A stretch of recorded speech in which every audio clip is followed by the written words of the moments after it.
तेवर एटीट्यूड जो हम सब में होता है कहीं ना कहीं, बस दिखाने की देर होती है। जहाँ फिल्म की बात करें तो तीनों जो हमारे किरदार है, मनोज सर के, सोनाक्षी और मेरे, उनके अंदर अपना एक एटीट्यूड है। The circumstances bring out that attitude. मैं ये मानता हूँ कि एटीट्यूड पॉजिटिव होना चाहिए, तो होपफुली व्हेन पीपल सी तेवर वो हम सारे किरदारों के अलग अलग एटीट्यूड देखेंगे और पॉजिटिव भी देखेंगे। I think Tevar is already defined as attitude, and I think every character in this film has a approach towards life, has an attitude towards life, and in a very realistic way. I think real life में भी हर किसी का तेवर होता है, and it's just about how you portray it to the world. लेकिन हाँ, इसमें मैंने हमेशा कहा है कि जैसे आप लोगों की क्या होती है कि आप हीरो विलन हीरोइन में बांटते हो, जैसे कि इंडस्ट्री अब वहाँ से आगे जा चुकी है। अब क्या कैरेक्टर्स हो चुके हैं, कैरेक्टर्स जो हैं उसको देखने की ज़रूरत है कि उसमें क्या क्या शेड्स और हैं। सिर्फ नेगेटिव कह देना, सिर्फ पॉजिटिव कह देना, उससे क्या होता है कि जो एक्टर्स जो मेहनत करते हैं ना, और जो नए नए डायमेंशन डालते हैं अपने कैरेक्टर्स में, उनको आप बेलिटिल कर देते हो फिर। तो इसलिए मैंने हमेशा कहा है कि शेड्स इसमें नेगेटिव है, क्योंकि नेगेटिव इसमें ज़्यादा है। मर्डर करता है, क्रिमिनल है, तो वो नेगेटिव आदमी है, लेकिन he is a human being after all. एक जब ह्यूमन बीइंग होता है, एक इंसान होता है, उसमें कई सारे डायमेंशंस और होते हैं जो कि इसमें डालने की कोशिश की है। बहुत हद तक वो सेम आर्ग्यूमेंट आ जाती है कि अलग अलग इंसान हैं दोनों। परमा चौहान जो था उसके अंदर बहुत सारी अलग लेयर्स थे। He wanted acceptance from his family.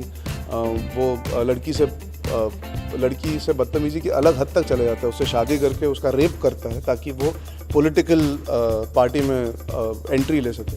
यहाँ पे मेरा कैरेक्टर ही पूरा उल्टा है, तो शायद वो पैदाइश एक दुनिया की होगी लेकिन थॉट प्रोसेस अलग है। यहाँ पे बहुत ही नॉर्मल सा बंदा है, वो तो लड़कियों की मदद करना चाहता है, जो कोई बदतमीजी करे वो भिड़ जाता है। तो बहुत ही अलग है।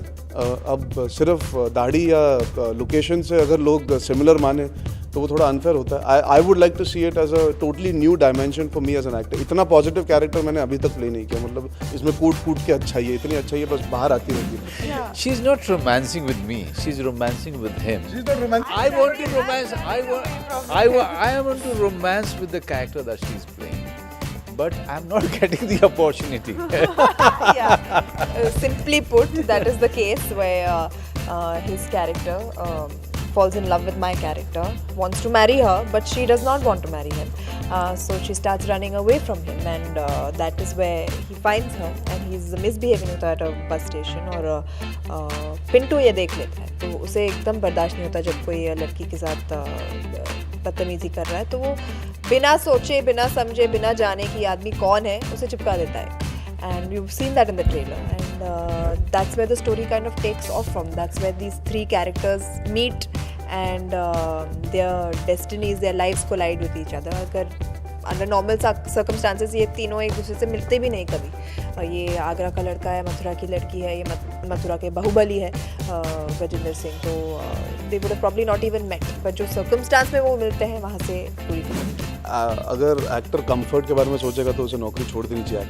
Acting is not about comfort. Film making is not a comfortable journey जो आज हम कर रहे हैं, because we have not thought about all this. तो एक मौका मिलता है कि यू बिकम सक्सेसफुल। तो comfort is the last thing any actor thinks about when he takes on a film, and no director will ever think about it. वो वहाँ जाके जो ऑब्स्टिकल्स होते हैं, you face them as a team together. What is important is you keep the film in mind. मैं ये मानता हूँ अमित शर्मा इसीलिए मुझे बहुत पसंद है as a director, because he was very insistent कि हम लाइव लोकेशन पे, रियल लोकेशन पे जाके शूट करेंगे, ताकि वो जो टेक्सचर है, जो माहौल है, जो एक कॉन्वर्सेशन भी नॉर्मल सी होती है, उसमें एक लहजा पकड़ने का मौका मिलता है। All those things don't happen if you shooting on a set. You won't feel the environment as much. तो कहीं ना कहीं एक सिंसेरिटी, ऑनेस्टी और रियलिज्म जो फिल्म में आता है, that only comes when you make the effort to become part of the world the film is projecting. तो कंफर्ट से आगे बढ़ चुकी है वो बातें कि यार एसी है या नहीं वहाँ पे, मतलब हम आराम कर पाएंगे या नहीं। You are only thinking from the films perspective when you choose the film. मैं इस तरह से देखता ही नहीं। मुझे क्या लगता है, हर एक्टर जो है ना, एक पूरा पूरी अपनी एक्सपीरियंस, एक सोच, अपना एक्सपोजर लेके आता है सेट पे। और ख़ास करके जो अर्जुन और सोनाक्षी जिस टाइम के हैं, यहाँ पर I treat them equal because they are from internet time. मेरा तो ये है कि till now I can't operate computer because when I was growing up, there was no computer. When I was in college, there was no computer. When I was doing theatre, there was no computer. You know, so for me, everything that I see today, you know, it's very very new, and they are from the time of information. So मेरे लिए बहुत सारी चीज़ें सीखने को मिलती हैं. जो एनर्जी होती है सेट पे वो कुछ अलग होती है. वो जो है आपको बड़े on they keep you on your toes all the time. No, I think the half the battle or full battle or 3/4 battle, eventually the audience on the first day will decide. But yes, चर्चा में आती है film because of music, and I think it's a very important tool to promote the film, and also it adds entertainment. Our viewers enjoy music, and that's why सालों से है हमारी picture. That is basically the best part about Hindi films, I feel, is that it can have song, dance, and that aspect also, and you can have performances and characters also. It's a good balance, and I think Tevar is exactly that. That's why the music will get people in, and they will enjoy the journey because of that. Well, we hope so.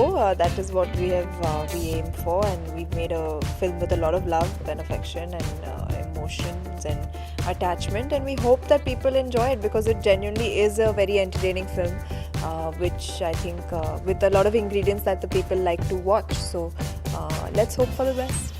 Hi, this is Sonakshi Sinha, and I'd like to wish you all a very happy New Year. Hi, मैं हूँ Arjun Kapoor, wishing everybody a very very happy 2015.